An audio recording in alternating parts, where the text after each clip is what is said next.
Este sermón lo prediqué hace 2 años y no lo estoy predicando otra vez porque no tuve tiempo en la semana y a ver qué hago y bueno, un sermón que ya había predicado. No, de hecho ya tengo tiempo pensando, quiero volver a predicar el sermón de seguir la voluntad de Dios porque la última vez que lo prediqué, la iglesia ha crecido como un 60%, quizás hasta más.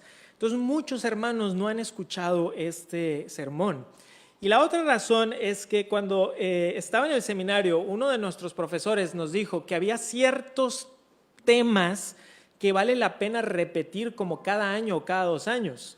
El tema de qué es la iglesia, por ejemplo, lo que la Biblia dice sobre dar, y otro tema es seguir la voluntad de Dios. ¿Por qué? Porque todos los cristianos nos hemos hecho esa pregunta. Y hoy vamos a ver qué es lo que dicen las Escrituras sobre seguir la voluntad de Dios. Vamos a orar y vamos a comenzar con este tiempo de predicación.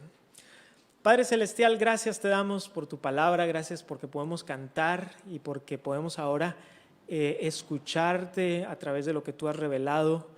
Bendice este tiempo, Señor, y que sea de bendición para nuestras vidas, Padre, que sea de desafío para nuestras vidas y que lo que hagamos, incluso en estos próximos 40 minutos, sea adorarte a través de escuchar lo que tú nos estás diciendo y de alguna manera responder correctamente a eso que tú nos dices a través de tu palabra. En el nombre de Jesús, amén. Hace 8 años estaba terminando yo mis estudios en el seminario y yo pensaba que tenía muy en claro qué es lo que iba a hacer. Iba a regresar a Monterrey y iba a estar ahí enseñando.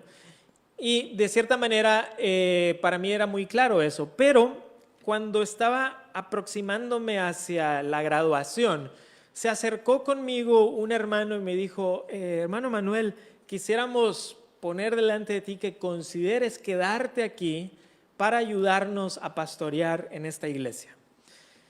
Dije, ok, lo voy a pensar, voy a orar y vamos a ver qué es lo que Dios dice al respecto. Y dije, ok, ahora tengo 2 opciones, una es regresar a Monterrey o quedarme.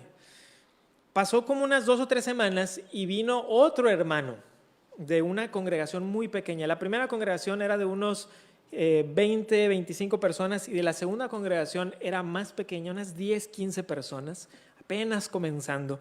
Me dijo, hermano Manuel, quisiéramos que usted considere quedarse aquí en la iglesia y ayudarnos a continuar la obra. Y en ese momento dije, ahora está un poco más difícil porque ahora tengo 3 opciones y las 3 son buenas opciones. No es como que dijera, bueno, esta como que no me gusta, las 3 eran buenas opciones. Y pensé, ¿ahora qué voy a hacer? ¿Cómo voy a tomar una decisión?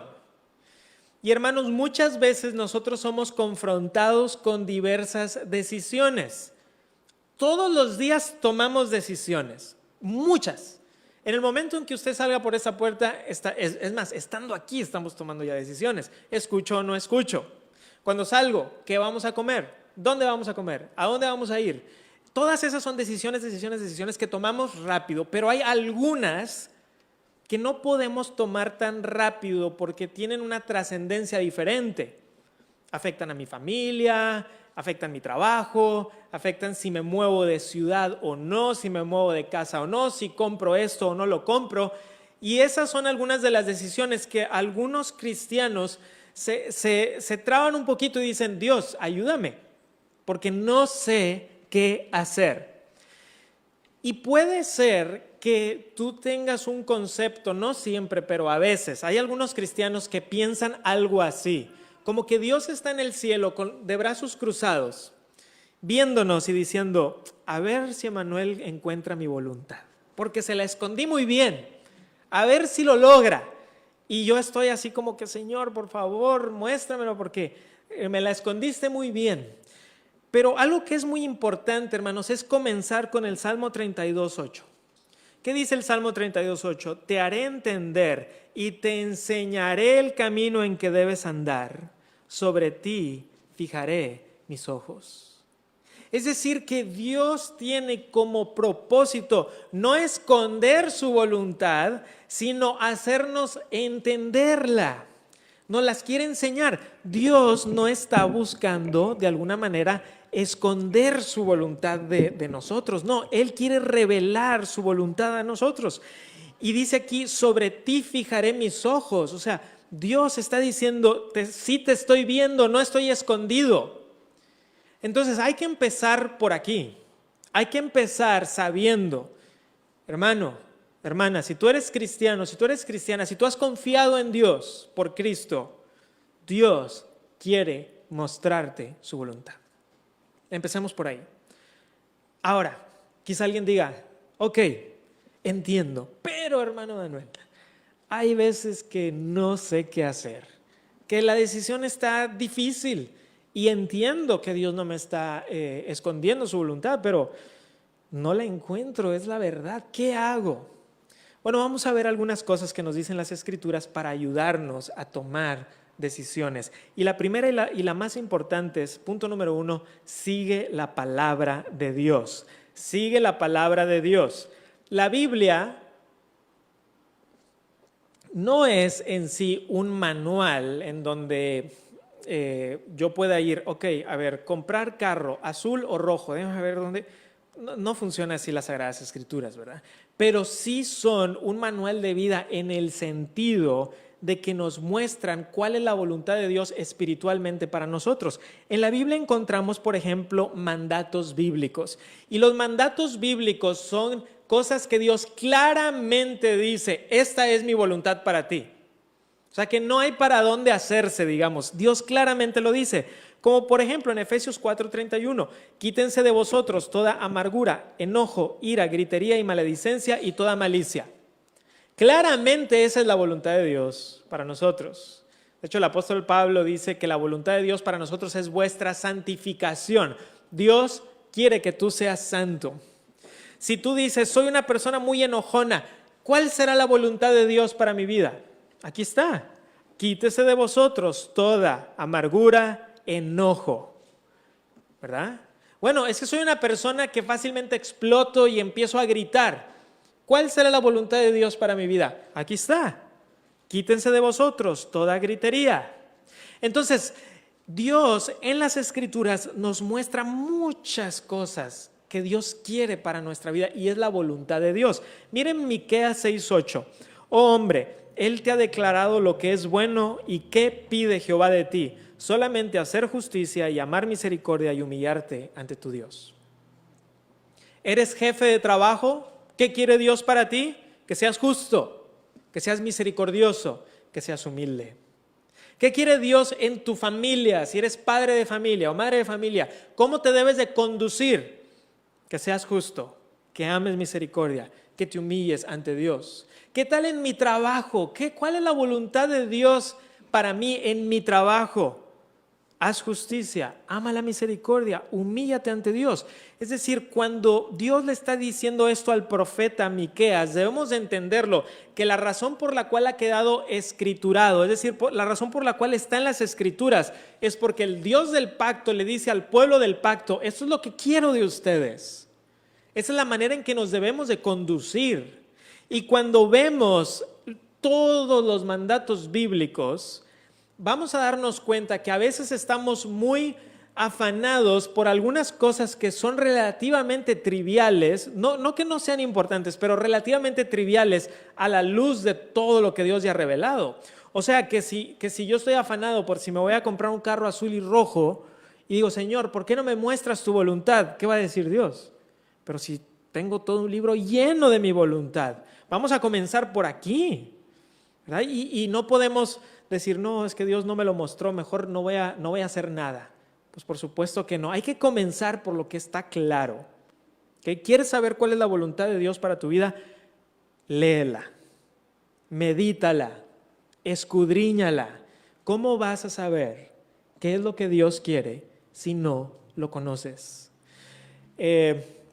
Cuando se está acercando el Día del Padre o el Día de la Madre y estás pensando, ¿qué le voy a regalar a mi esposa? ¿O qué le voy a regalar a mamá? ¿Cómo escoges tus regalos? Pues los escoges con base a lo que conoces de ella, digamos, ¿verdad? Entonces, si por ejemplo, si yo sé que mi esposa es alérgica a las rosas, digamos, no lo es, pero como un ejemplo, pues no le voy a regalar unas rosas porque yo sé que ella es alérgica a ellas. Entonces, mi conocimiento de mi esposa por pasar tiempo con ella, por hablar con ella, me hace tomar una decisión.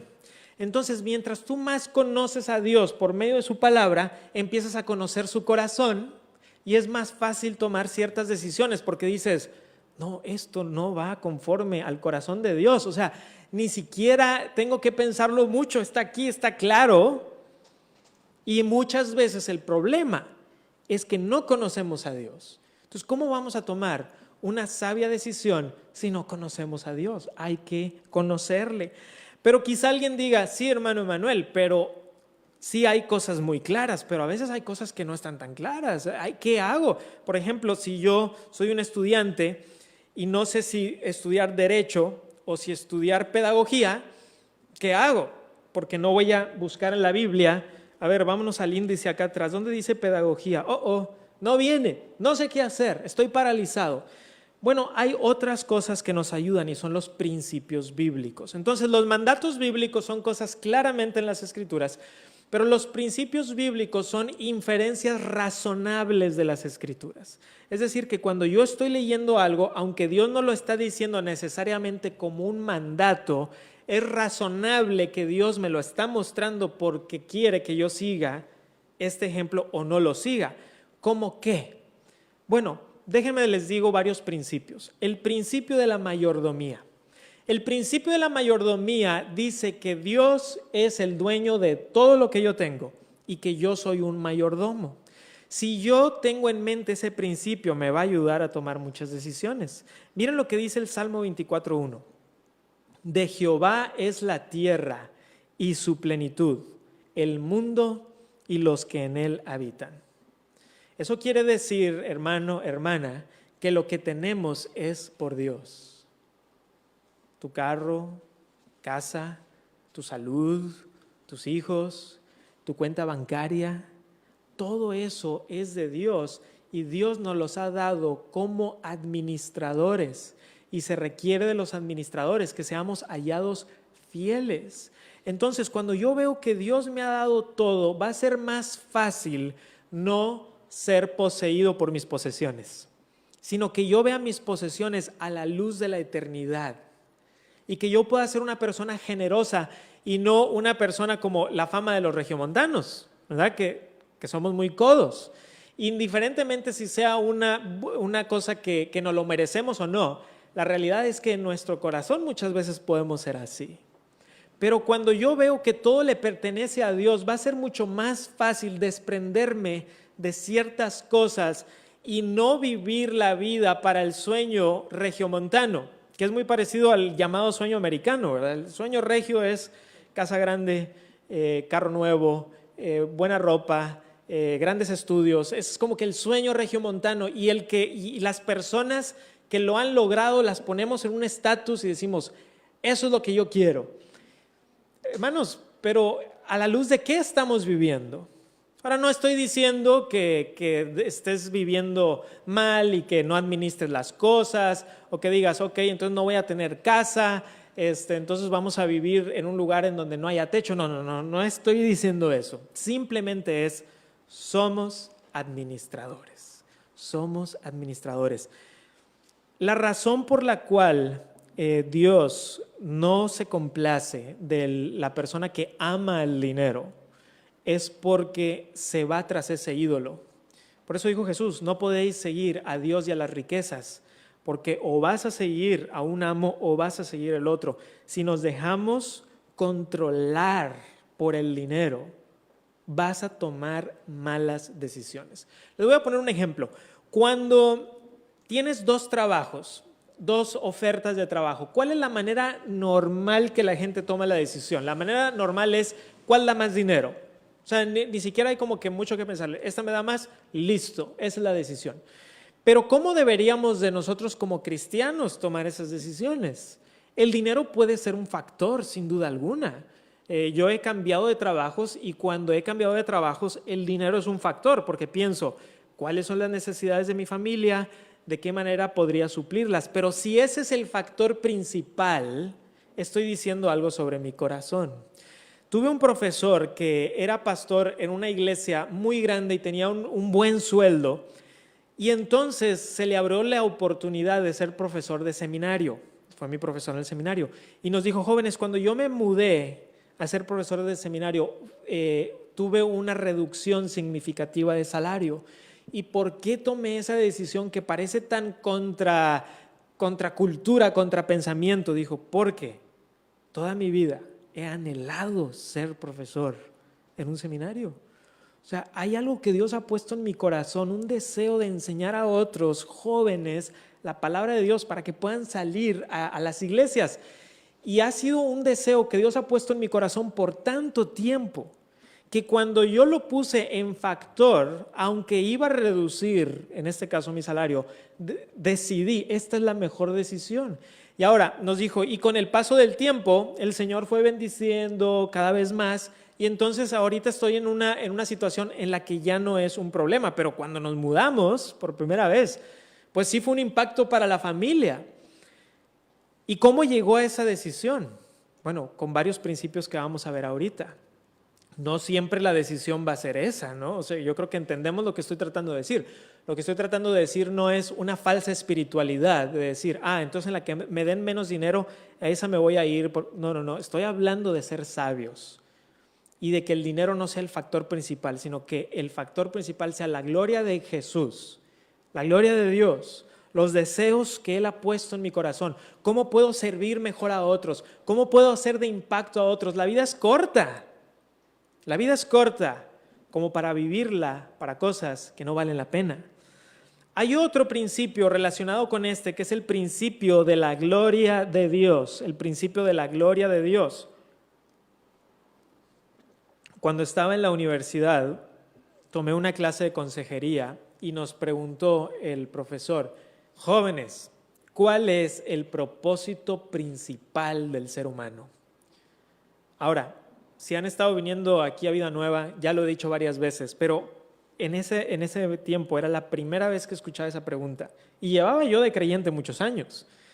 Y el profesor dijo: piénsenlo, a ver, ¿cuál es el propósito principal del ser humano? Y yo pensé, a ver, déjame pensar, pues un buen propósito es reunirme con la iglesia, un buen propósito es testificar el evangelio, y dije muchas cosas en mi mente que son buenas, no son malas, son buenas.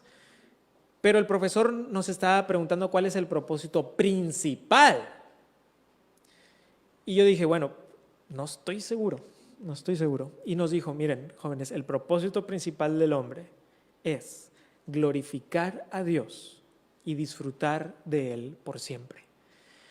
Y yo escuché eso y salí de la clase como flotando, porque decía, si eso es verdad, debe ser revolucionario en mi vida.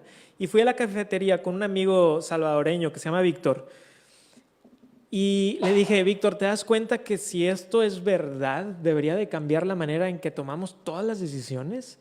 Entonces dijimos, vamos a investigar si la Biblia sí dice eso y si no es algo que se le ocurrió al profesor o al catecismo de Westminster que había citado. Vamos a ver si esto dice la Biblia. Y nos encontramos con versículos como este. Isaías 43:7, todos los llamados de mi nombre, para gloria mía los he creado, los formé y los hice. Para gloria mía, dice Dios. ¿Has sido tú llamado por Dios? ¿Has creído en Cristo Jesús? ¿Sabes por qué te ha hecho Dios? Para gloria mía los he creado, los formé y los hice.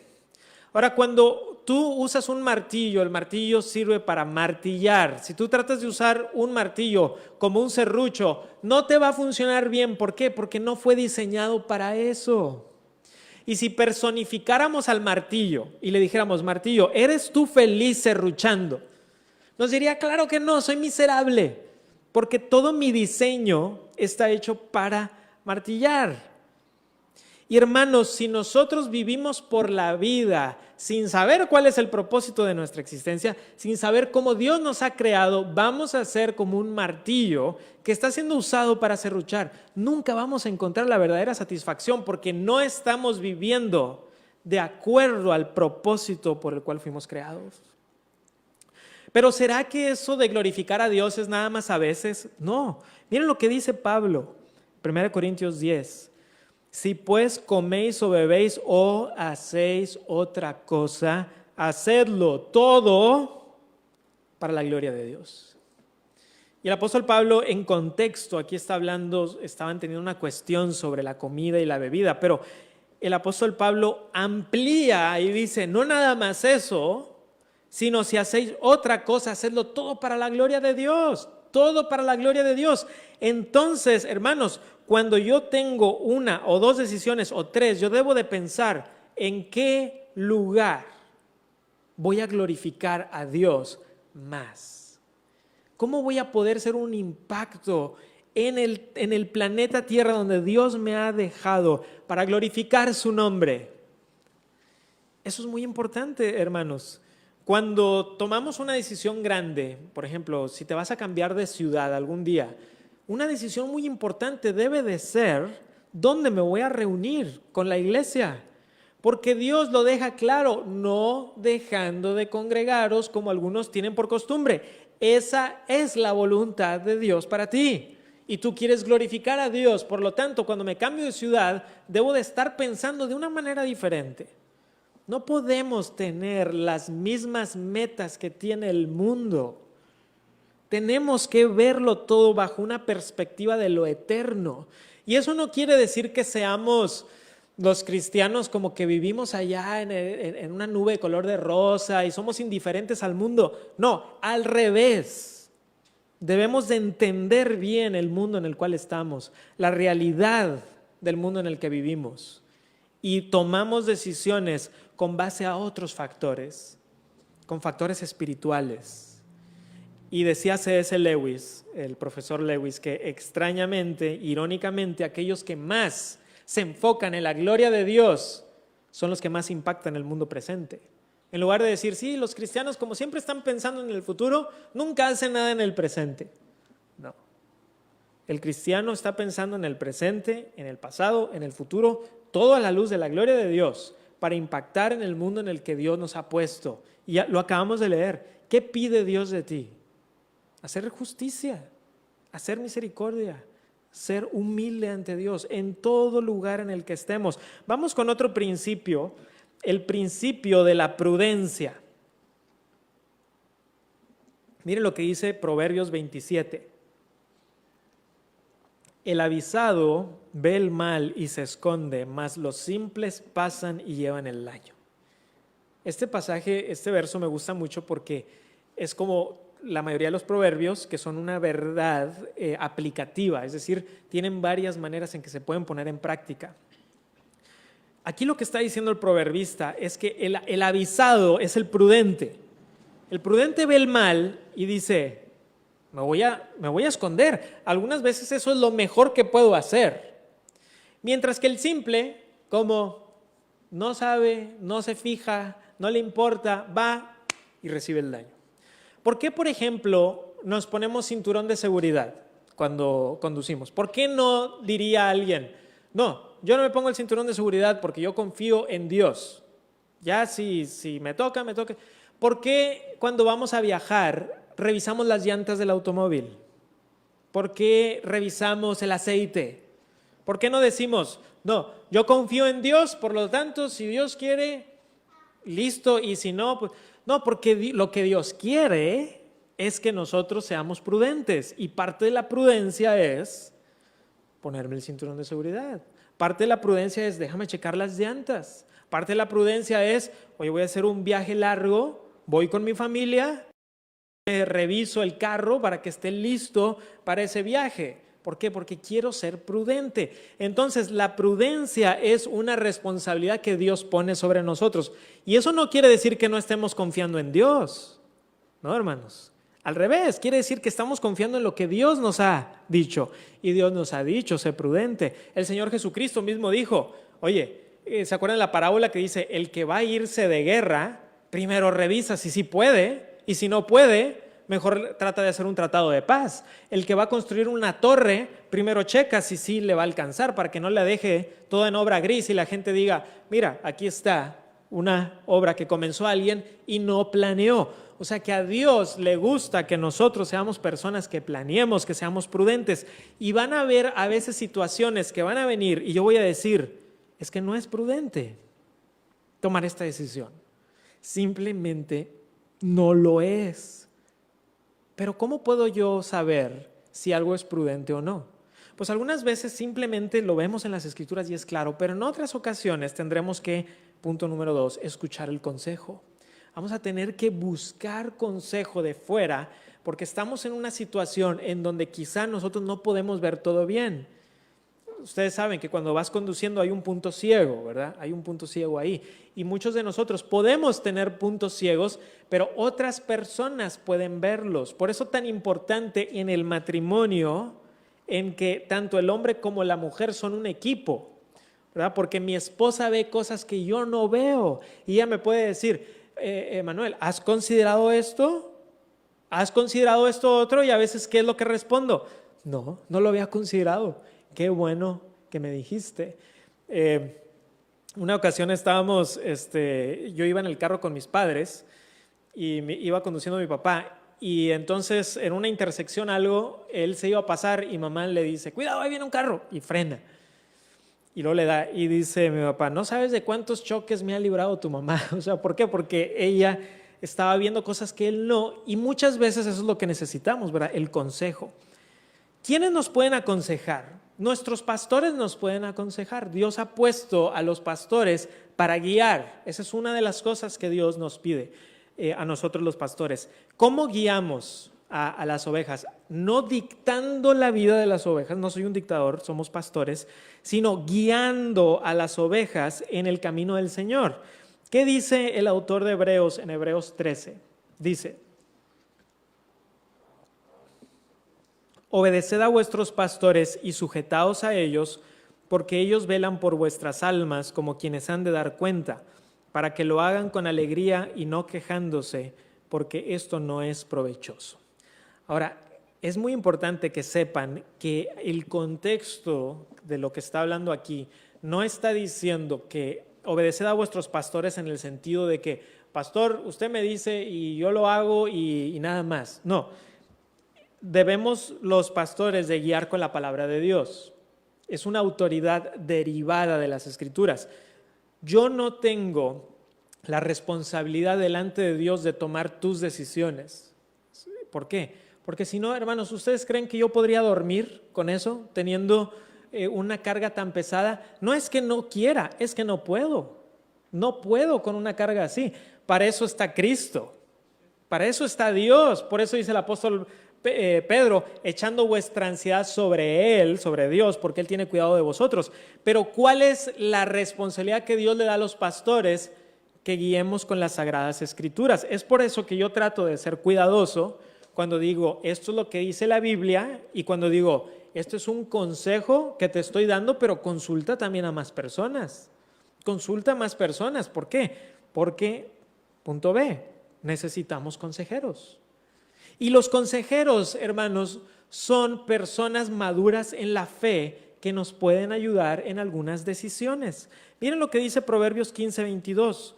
Los pensamientos son frustrados donde no hay consejo, mas en la multitud de consejeros se afirman. En la multitud de consejeros. Y aquí es bien crucial esto. ¿Quiénes son tus consejeros? ¿Recuerdan cuando Salomón muere y está Roboam y Jeroboam? Y el hijo de Salomón no sabe qué hacer. ¿Qué voy a hacer ahora con el reino de mi padre? Y va primero con los consejeros más ancianos y les pregunta, ¿qué debo de hacer? ¿Y cuál fue el consejo de los ancianos? Fue, tu padre fue muy duro, tienes que ser misericordioso con el pueblo y te van a seguir. Y luego va con otros consejeros, con consejeros más jóvenes. Y les dice, ¿ustedes qué piensan que debo de hacer? Y le dicen, si tu papá castigó con látigo, tú castiga con escorpiones. O sea, sé todavía más duro. Y él siguió el consejo malo, en este caso de los jóvenes. No que siempre sea así, pero en este caso sí. Y entonces, ¿qué pasó? El reino se dividió. El reino se dividió. Entonces, tienes que escuchar bien. Y les digo que no siempre es así, porque en el caso de Job, de los 4 amigos, son los 3 más grandes los que le dan mal consejo, y es el más joven el que les dio buen consejo. Entonces eso quiere decir que tenemos que, de alguna manera, ser sabios también en ver quiénes son mis consejeros. Porque ¿de qué sirve que busques el consejo si lo buscas en personas que no son maduras en la fe y que te van a dar un mal consejo? Muchas veces yo he escuchado consejos y digo, qué mal consejo. O sea, está mal.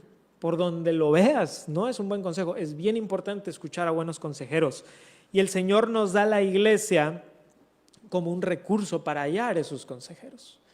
Hay más, ¿verdad? Pero es uno de los recursos que Dios nos ha dado, nuestra comunidad de iglesia. Orar unos por otros, ver a los hermanos que ya llevan tiempo en la fe, hermanos que ya han pasado por cosas que nosotros estamos pasando, ¿verdad? Eso es algo muy hermoso de cuando Dios te pasa por una tribulación. Es que luego tú puedes ayudar a otros que están pasando por esa tribulación y tú les puedes decir, mira, sé que está difícil, pero yo ya pasé por ahí y ahora yo te puedo ayudar, un buen consejo. Ahora, el tercero es los padres. Las Escrituras dicen en el libro de Génesis, cuando una pareja se une en matrimonio, dicen las Escrituras, dejará a su padre y a su madre y se unirá a su mujer y serán los dos una sola carne. Eso quiere decir que cuando hombre y mujer se unen en matrimonio, los padres pasan a ser consejeros. Ya no pueden ellos dictar la vida de los hijos porque ahora son una nueva unidad. Ahora se tienen que seguir honrando, se tienen que seguir respetando, se tienen que seguir escuchando, pero ahora la responsabilidad Dios la pone sobre esa nueva familia. Pero cuando estoy bajo el techo de mis padres, Dios dice claramente, hijos, obedeced a vuestros padres en todo, porque esto agrada al Señor. No hay muchos mandatos que se repitan varias veces en las Escrituras, pero este sí. 2 veces el apóstol Pablo menciona, hijos, obedeced a vuestros padres en todo, porque esto agrada al Señor, y en el otro pasaje dice, porque este es el primer mandamiento con promesa.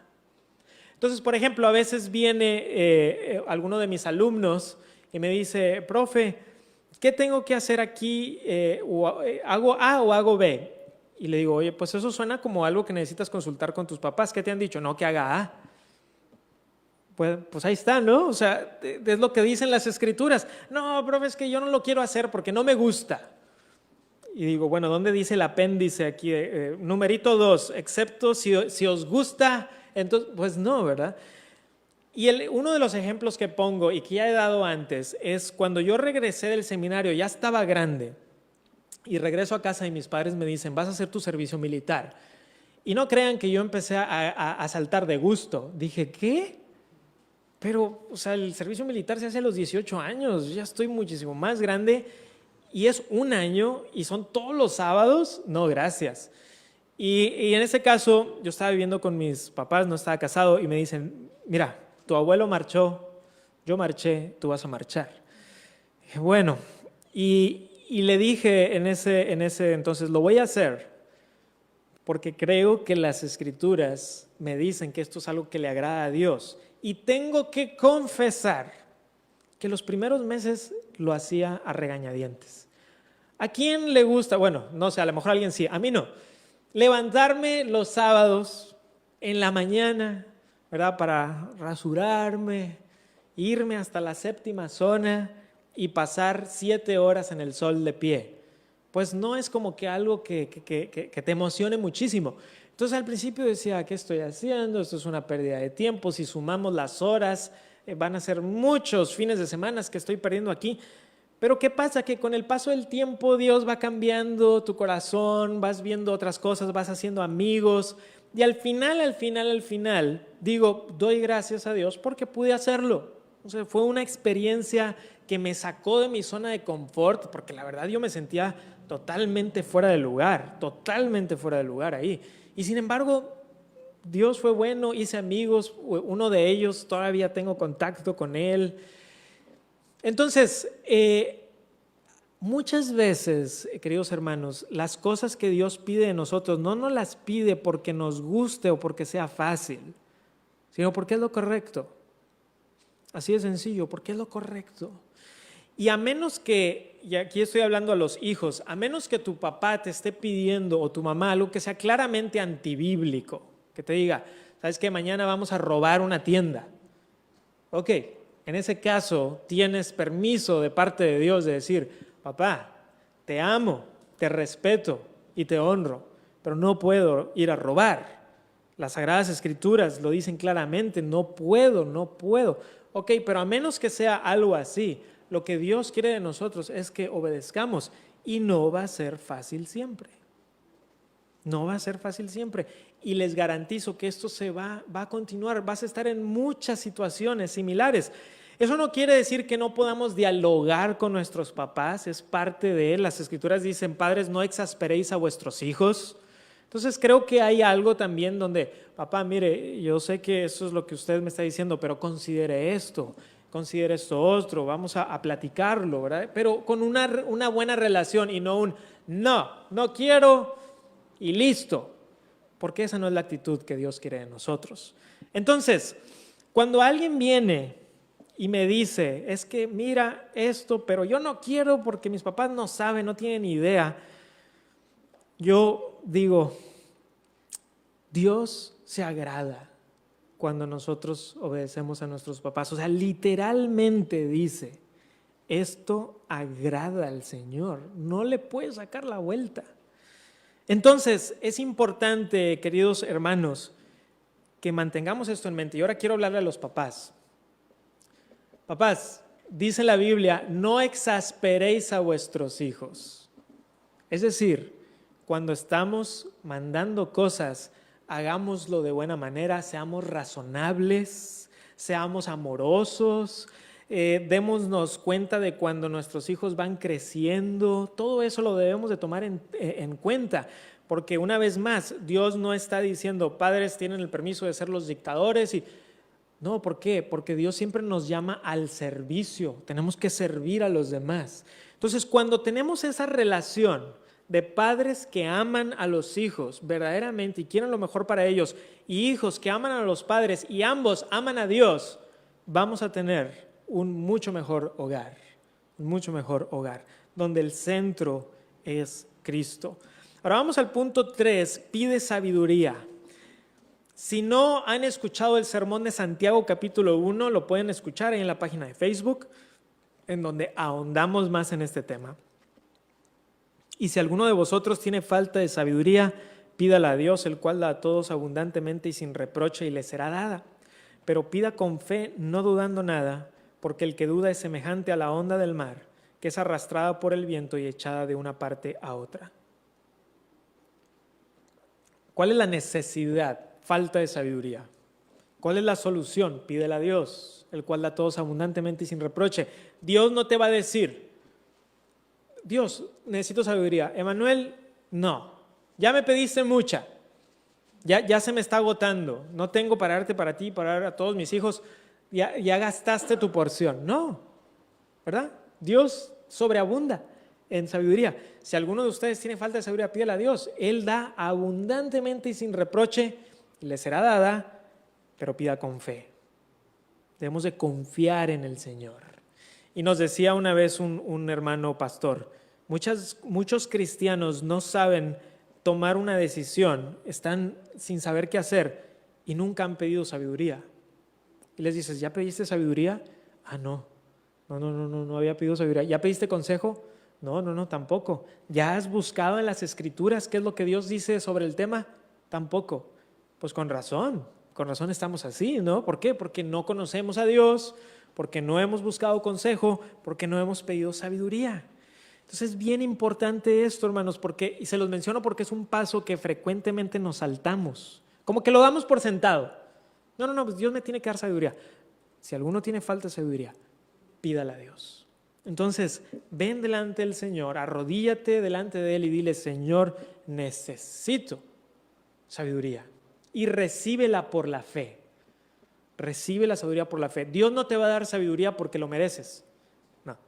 Dios te va a dar sabiduría porque Cristo Jesús ha venido a morar en tu vida y es por gracia.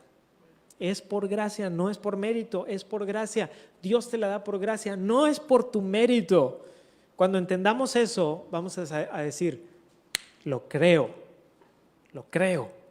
Y entonces Dios empieza a mostrarte. Dicen las Escrituras, no lo tengo ahí en la pantalla, pero lámpara es a mis pies tu palabra y lumbrera mi camino.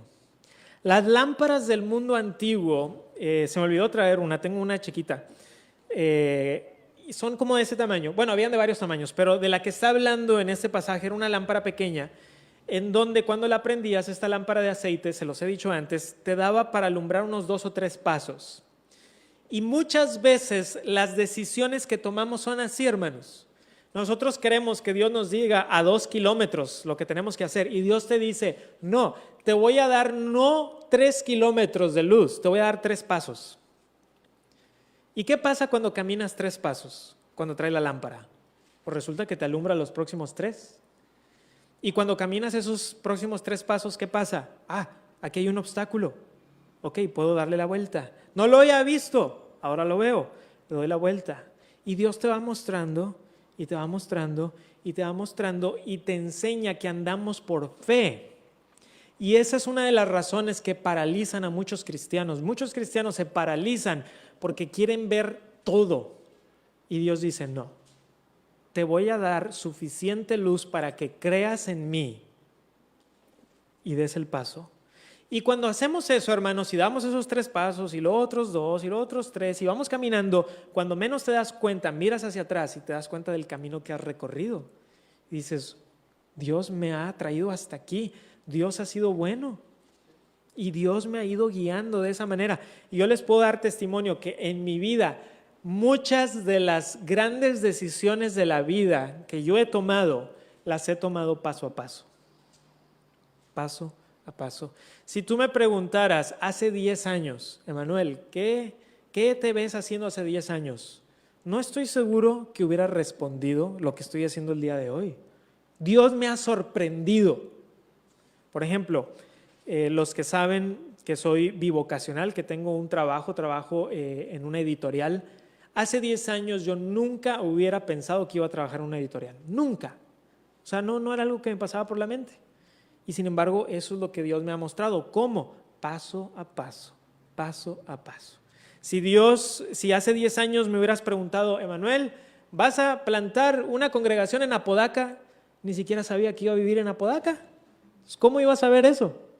¿Cómo fue que comenzó esta obra de Dios? Paso a paso, hermanos, porque así nos va guiando Dios. Tenemos que ser pacientes y no ser como el que dice, Señor, dame paciencia, pero dámela ya. Pues no, así no es como funciona. 4, y último punto, toma una sabia decisión. Toma una sabia decisión. Muchos cristianos se paralizan porque están esperando una señal en el cielo y Dios está diciendo, da el próximo paso, da ese paso de fe. No te quedes nada más paralizado, toma una sabia decisión, escudriña las Escrituras, busca el consejo, pide sabiduría y comienza a tomar decisiones. Muchos cristianos ven la vida cristiana como una cuerda floja y que yo voy así por la vida cristiana, sí, voy paso a paso, pero en una cuerda floja, en cualquier momento me voy a caer y Dios ni me puso red abajo, voy a caer y mi vida va a quedar arruinada. Pero hermanos, muchas veces la vida cristiana es como un banquete, que Dios pone delante de nosotros un banquete y hay carne, y hay pollo, y hay fruta, y hay verduras, y tú llegas y Dios te dice, toma lo que tú quieras. ¿Y qué dices tú? No, Dios, lo que tú quieras. Y Dios, ¿qué dice? Por eso, lo que yo quiero es toma lo que tú quieras. No, Señor, pero es que yo soy muy espiritual. Entonces yo solamente voy a tomar lo que tú quieras. Y Dios, como es muy bueno con nosotros, nos dice, a ver, ¿de qué traes ganas? No, pues de carne. Pues toma la carne. Por eso lo puse ahí. Por eso es un banquete. Entonces, hermanos, muchas veces estamos con este pensamiento de la cuerda floja cuando Dios nos ha sobreabundado y Él ha puesto deseos en nuestro corazón. Si tú estás siguiendo a Dios, si tú estás amando a Dios, si tú quieres glorificar a Dios, si tú quieres seguir a Dios, Dios va a empezar a alinear tus deseos con su corazón. Y entonces tus deseos van a ser los deseos de Dios. Le preguntaron una vez al pastor John MacArthur, ¿por qué es usted pastor? ¿Cómo lo decidió? Y les digo ¿qué dijo el pastor MacArthur? Dijo, porque quería ser pastor. Oye, pues qué pregunta tan menos espiritual. ¿Cómo que nada más porque querías? Pues sí, es que las escrituras dicen, el que anhela obispado, buena obra desea. Y Dios lo puso en mi corazón. Y yo confío en que cosas que Dios está poniendo en mi corazón es porque Dios me está guiando por un camino, porque lo estoy siguiendo, porque lo quiero honrar, porque quiero bendecir su nombre. Y Dios nos va moldeando el corazón. Dijo el salmista, tampoco está en la pantalla, el hacer tu voluntad, Dios mío, y tu ley está en medio de mi corazón. ¿Quieres hacer la voluntad de Dios? Pon la ley de Dios en tu corazón. Deja que Dios moldee tu corazón. Y muchas veces, hermanos, nos paralizamos, pero Dios quiere que demos un paso. ¿Quiere eso decir, hermanos, que nunca nos vamos a equivocar? No, sí, algunas veces nos vamos a equivocar. Y hermanos, cuando nos equivocamos, ¿qué hacemos? ¿Qué hacemos cuando caemos? ¿Qué dicen las Escrituras? El justo se cae 7 veces, pero vuelve a levantarse. Entonces yo, hablando como Emanuel, muchas veces me he equivocado. He tomado una decisión mala y digo, Señor, ¿qué fue lo que pasó? ¿Y qué hago? Empiezo a reflexionar y digo, ok, aquí hubo una desviación. Señor, me arrepiento y continúo. Me levanto por la gracia del Señor Jesucristo y continúo. No me levanto por mí mismo, ¿verdad? Sino que me levanta Cristo, me limpia el raspón, ¿verdad? Que me hice al haber caído y continúo. Hermanos, muchas veces pueden haber cosas en nuestro pasado que digamos, esa no fue la mejor decisión y yo lo entiendo porque me ha pasado a mí también. Pero lo que te quiero decir yo es que hay gracia para ti. Hay gracia para ti. Dios puede hacer grandes cosas. Cuando vemos a las personas que Cristo redimió en el Nuevo Testamento, eran personas que se habían desviado y que Cristo las tomó y las encaminó. Confiemos en eso. Entonces, ¿qué es la sabiduría? Es conocimiento bíblico puesto en práctica. Eso es la sabiduría. La sabiduría, queridos hermanos, es cuando tomamos lo que dicen las Escrituras y lo ponemos en práctica. El sabio no es el que tiene mucho conocimiento nada más, es el que tiene conocimiento de Dios y lo pone en práctica.